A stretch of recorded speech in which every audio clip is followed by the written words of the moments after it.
Good morning everyone, welcome to डीवर्क classes.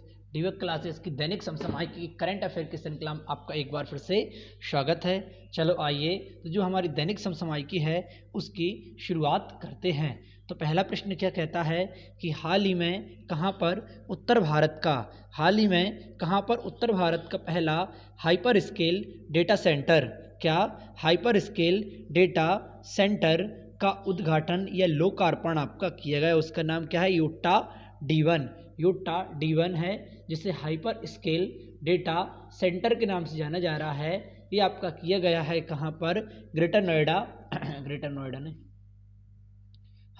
कहाँ पर किया गया है? ग्रेटर नोएडा उत्तर प्रदेश में इसका क्या किया गया है? लोकार्पण किया गया है। और ये बात बहुत महत्वपूर्ण बन जाती है कि उत्तर भारत का कहाँ है? ये पहला है, उत्तर भारत का पहला है। और किस ग्रुप द्वारा आपका बनाया गया है? महत्वपूर्ण आपका प्रश्न बनता है। तो ये बनाया गया है हीरन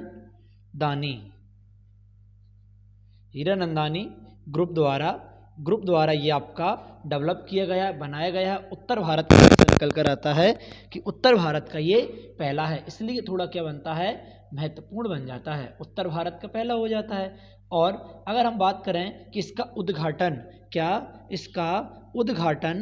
उद्घाटन किसने किया था?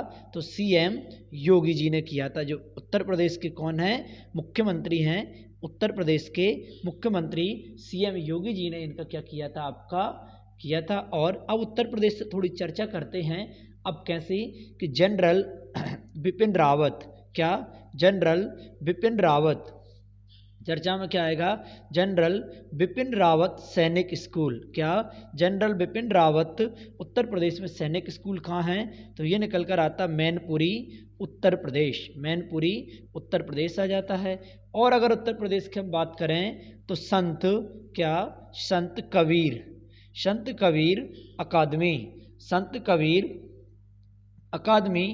ये भी कहाँ है आपकी?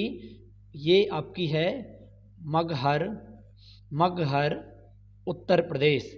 ये कहाँ आ जाती है?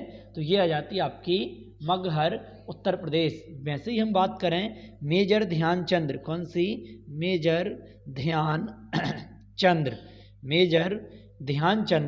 विश्वविद्यालय ये कहाँ आ जाता है निकल कर?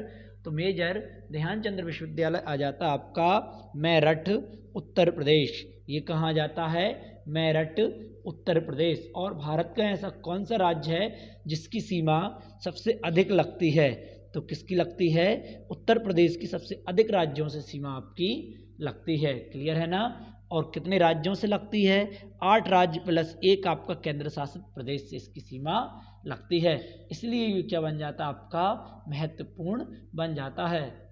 और SCO जो हमने पढ़ा था, संघीय सहयोग कॉरपोरेशन की पहली सांस्कृतिक राजधानी, या बोला जाए तो कैपिटल कहाँ निकल कर आती है? वाराणसी में उत्तर प्रदेश की पहली सांस्कृतिक राजधानी निकल कर आपकी आ जाती है। तो ये क्या चल रहे थे? सारे के सारे उत्तर प्रदेश से महत्वपूर्ण तथ्य आपके चल रहे थे। अब बढ़ रहे हैं हमारे अगले प्रश्न की ओर।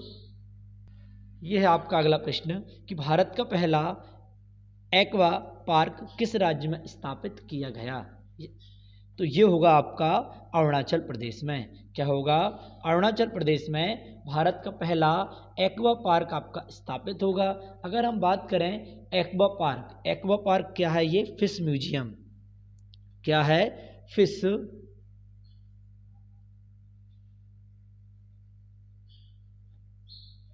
म्यूजियम निकल कर आता है। कौन सा? एक्वा पार्क है, फिश म्यूजियम। ये इंडिया का INDI, ये इंडिया का कैसा है आपका? फर्स्ट एक्वा पार्क निकल कर आता है, जिसे कहा जाता है फिश म्यूजियम कहा जाता है। और आपको पता होना चाहिए मछली को बढ़ावा देने के लिए कौन सी क्रांति संबंधित है? नीली क्रांति। कौन सी? नीली क्रांति मछली उत्पादन से आपकी संबंधित है। और ये कहाँ स्थापित किया गया? अरुणाचल प्रदेश में आपका स्थापित किया गया। और अरुणाचल प्रदेश की सीमा किससे लगती है? चाइना से। तो भारत इंडिया प्लस जो चीन की सीमा है, इंडिया प्लस चीन की, इन दोनों कौन सी रेखा आती है निकल कर? मैकमोहन रेखा। कौन सी? मैकमोहन रेखा। मैकमोहन रेखा दोनों के बीच आपकी आती है निकल कर। ठीक है, अगर हम अरुणाचल प्रदेश की किसकी बात करें, सीएम की हम बात करें, तो सीएम कौन निकल कर आते हैं यहाँ के? पेमा खांडू। कौन है? पेमा खांडू निकल कर यहाँ के सीएम आ जाते हैं। और अगर यहाँ पर नेशनल पार्क की हम बात करें तो नामदफा नेशनल पार्क कहाँ निकल कर आता है? यहीं पर आता। कौन सा? Namdapha national park. ये कहाँ है आपका? अरुणाचल प्रदेश में ही है नामदफा नेशनल पार्क। तो ये अरुणाचल प्रदेश जैसे। और अगर हम बात करें सेला सुरंग, कौन सी? सेला सुरंग। सेला सुरंग, शेला सुरंग भी कहाँ है? तो सेला सुरंग भी अरुणाचल प्रदेश में ही निकलकर आ जाती है। सेला सुरंग भी आपका अरुणाचल प्रदेश में है। इसके अलावा हम और बात करें जैसे बोमडिला दर्रा। कौन सा? बोमडिला दर्रा, तो ये भी कहाँ स्थित है? तो ये भी आपका अरुणाचल प्रदेश में ही स्थित है। अगर और चर्चा करें हम जनसंख्या में, मतलब न्यूनतम जनसंख्या घनत्व वाला राज्य कौन सा है? अरुणाचल प्रदेश है। क्या? न्यूनतम जनसंख्या घनत्व। क्या? न्यूनतम जनसंख्या घनत्व। न्यूनतम जनसंख्या घनत्व कौन सा राज्य है आपका? अरुणाचल प्रदेश है। यहाँ का जनसंख्या घनत्व कितना निकल कर आता है? तो वो है 17। जनसंख्या घनत्व कितना है यहाँ का? 17 निकल कर आता है। पर किलोमीटर में कितने व्यक्ति निवास करते हैं? 17 व्यक्ति निवास करते हैं। और भारत का पहला, अच्छा वो रहने दो, ठीक है, इतना ही सफिशिएंट है अब इसमें।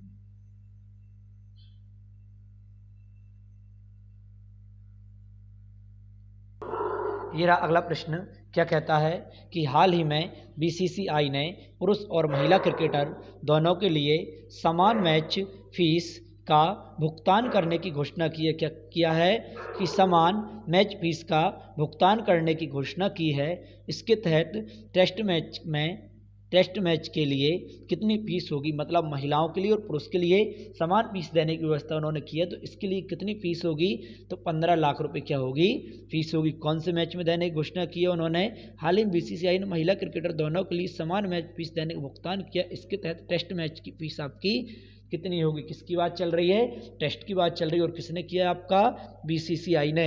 अगर बीसीसीआई की स्थापना की हम बात करें, क्या निकल कर आती? 1928। और हेडक्वार्टर की हम बात करें तो कहाँ निकल कर आता है? मुंबई में हो जाता है हेडक्वार्टर। और हेड की अगर हम बात करें तो कौन आती है? रोजर बिन्नी, जो कुछ दिन पहले ही अभी आपकी चेंज हुई है। कौन है? रोजर बिन्नी। और सेक्रेटरी की हम बात करें तो कौन आ जाते हैं? जैसा आ जाते हैं इसके सेक्रेटरी। अब हम बात करते हैं मेल और फीमेल के लिए इन्होंने बराबर देने का फैसला किया है। जैसे टेस्ट मैच है, टेस्ट मैच में ये कितना देंगे? तो टेस्ट मैच में 15 लाख रुपए। टेस्ट मैच में कितना देंगे? 15 लाख। एंड वनडे, किसमें? वनडे मैच में कितना देंगे? 6 लाख रुपए। वनडे मैच में देंगे 6 लाख रुपए। और टी20 में ये कितने देंगे? 3 लाख रुपए देंगे। 3 लाख रुपए देने की इन्होंने क्या कर दी है? घोषणा की है। किसने की? आपकी बीसीसीआई ने की हुई है। चलो थोड़ा सा हम न्यूज पर नज़र डालते हैं। तो पहले मतलब इन्हें कितने मिलते थे, मतलब कि अब पहले का तो ऐसा है कि यदि औसतन तुलना की जाए तो अब तक सीनियर महिला क्रिकेटर को घरेलू क्रिकेटर में प्रतिदिन मैच के लिए 20,000 रुपये की फीस मिलती थी। कब? प्रतिदिन। और पुरुष मतलब जो सीनियर की हम बात करें तो इन्हें कितनी मिलती थी उस समय? औसतन 60,000 रुपये लगभग में बताया जा रहा है। लेकिन अब क्या रहेगा कि वनडे, टेस्ट, टी20 मैचों के लिए अलग अलग फीस तय की गई है। इसमें भारतीय महिला क्रिकेटर और पुरुष क्रिकेटर दोनों की फीस कैसी होगी? एकदम समान होगी। जैसे टेस्ट के लिए 15 लाख रुपए, वनडे के लिए 6 लाख रुपए और आपके टी20 के लिए 3 लाख रुपए प्रतिदिन इनकी होगी। ठीक है, ये उन्होंने यहाँ पर कहा है। तो बहुत अच्छी बात इन्होंने कही है। अगर हम बीसीसीआई का हमने देख लिया है, टी20 कप अभी महिला क्या? महिला टी20 एशिया कप ये किसने जीता है? टी20 महिला एशिया कप। तो ये जीता है किसने? इंडिया ने। अभी कुछ दिन पहले ही तो न्यूज में आया था आपका, किसने जीता है, इसने जीता। और अगर हम बात करें यही वाला कौन सा, पुरुष के लिए, पुरुष के लिए अगर हम बात करें तो ये किसने जीता था, तो ये जीता था आपका पाकिस्तान ने। किसने जीता था, पाकिस्तान ने। इंडिया इसमें हार गया था। ठीक है, ये रहा अगला प्रश्न कि हाल ही में रक्षा मंत्री राजनाथ सिंह ने किस राज्य या केंद्र शासित प्रदेश में श्लोक पुल का उद्घाटन उन्होंने किया हुआ है, तो ये उन्होंने किया है कहाँ पर, लद्दाख में। कहाँ पर किया है, लद्दाख में किया है। अगर हम इस पुल की बात करें, जो हमारा ब्रिज है, इस पुल या ब्रिज की हम बात करें तो ये आपका किसने बनाया है, तो BRO ने बनाया। इसे कहा जाता बॉर्डर रोड क्या ऑर्गेनाइजेशन, BRO। हिंदी में कहें तो क्या आ जाता, सीमा सड़क संगठन, सीमा सड़क संगठन आ जाता है। कहाँ पर बनाया गया है, तो ये बनाया गया है लेह लद्दाख में आपका बनाया गया है। ठीक है, कितनी ऊंचाई है इसकी, तो ऊंचाई निकल कर आ जाती है 14,000 फीट। क्या आ जाती है, 14,000 फीट इसकी ऊंचाई निकल कर आती है। और कैटेगरी अगर हम बात करें तो क्या निकल कर आती है, क्लास 7। कैटेगरी क्या आ जाती है, क्लास 7 इसकी कैटेगरी आ जाती है। और कितने किलो वजन, तो 70 टन वजन क्या है, सक्षम है। 70 टन वजन ले जाने में क्या है आपका, ये सक्षम है। 120 मीटर क्या है आपका, लंबा है। कितना लंबा है, 120 मीटर लंबा ये आपका ब्रिज निकल कर आता है। और उद्घाटन की अगर हम बात करें तो किसने किया है, रक्षा मंत्री कौन, राजनाथ सिंह जी ने क्या किया, इसका उद्घाटन किया। इस ब्रिज की हम बात कर रहे हैं जो कहाँ है आपका, लद्दाख में स्थित है। अगर लद्दाख की स्थापना देखें तो लद्दाख की स्थापना 31 अक्टूबर सन 2000 कब की गई थी, 2019 को की गई थी। और लद्दाख की अगर कैपिटल देखें तो कौन क्या निकल कर आती है, लेह निकल कर आती है। और यहाँ के हम CM देखें तो कौन निकल कर आते हैं, यहाँ के CM राधा कृष्ण माथुर। कौन है, राधा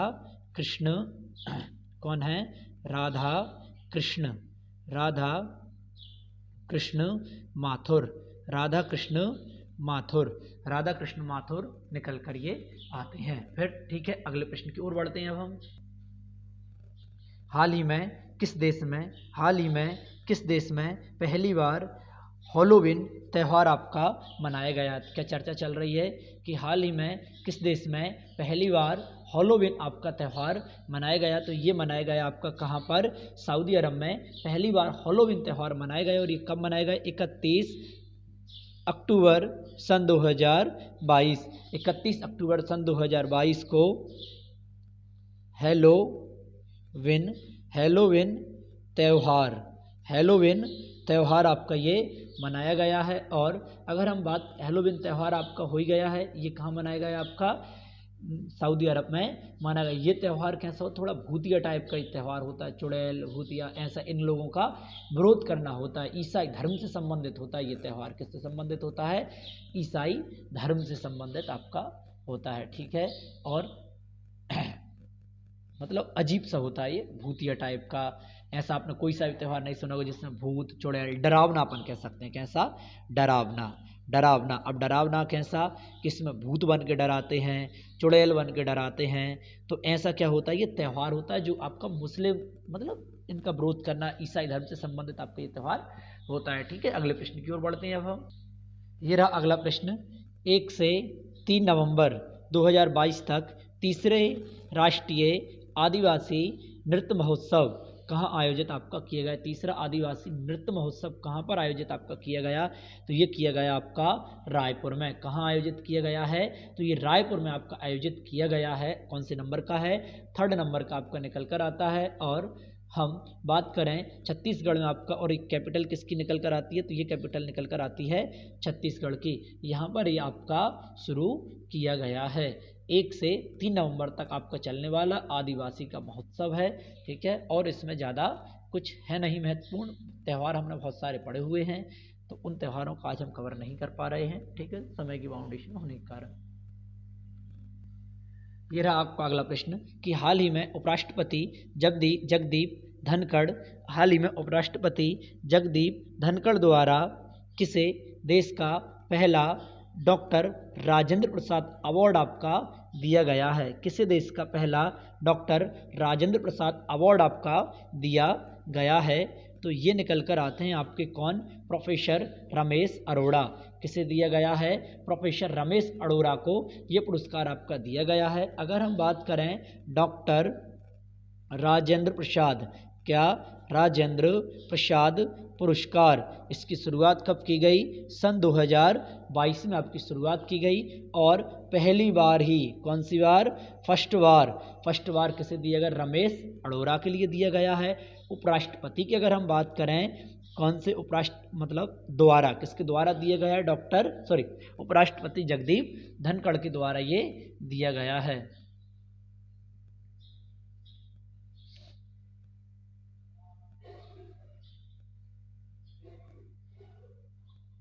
चलो 3-4 और अवार्ड हम इसमें अगर कवर कर लें। 32वां बिहारी पुरस्कार, ये किसे दिया गया है? डॉक्टर माधव, इन्हें दिया गया है। World green city award Hyderabad के लिए दिया गया। किसके लिए दिया गया है? हैदराबाद के लिए दिया गया है। अगर व्यास पुरस्कार की हम बात करें तो ये किसे दिया गया? असगर बजावत के लिए ये दिया गया। किसके लिए दिया गया है? असगर बजावत के लिए दिया गया। असगर बजावत के लिए दिया गया है। बुकर पुरस्कार कौन सा वाला? बुकर पुरस्कार 2022, कौन सा?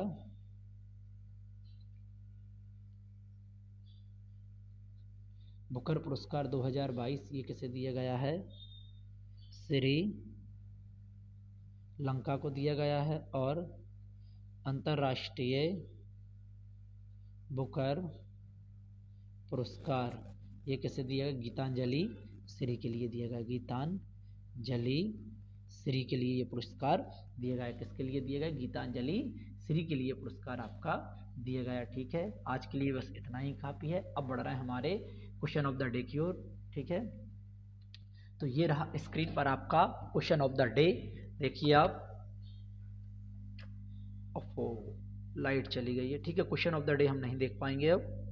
देखता हूँ अगर लाइट से आता है तो अपन क्वेश्चन ऑफ द डे देख रहे हैं अभी। ये रहा आपका क्वेश्चन ऑफ द डे।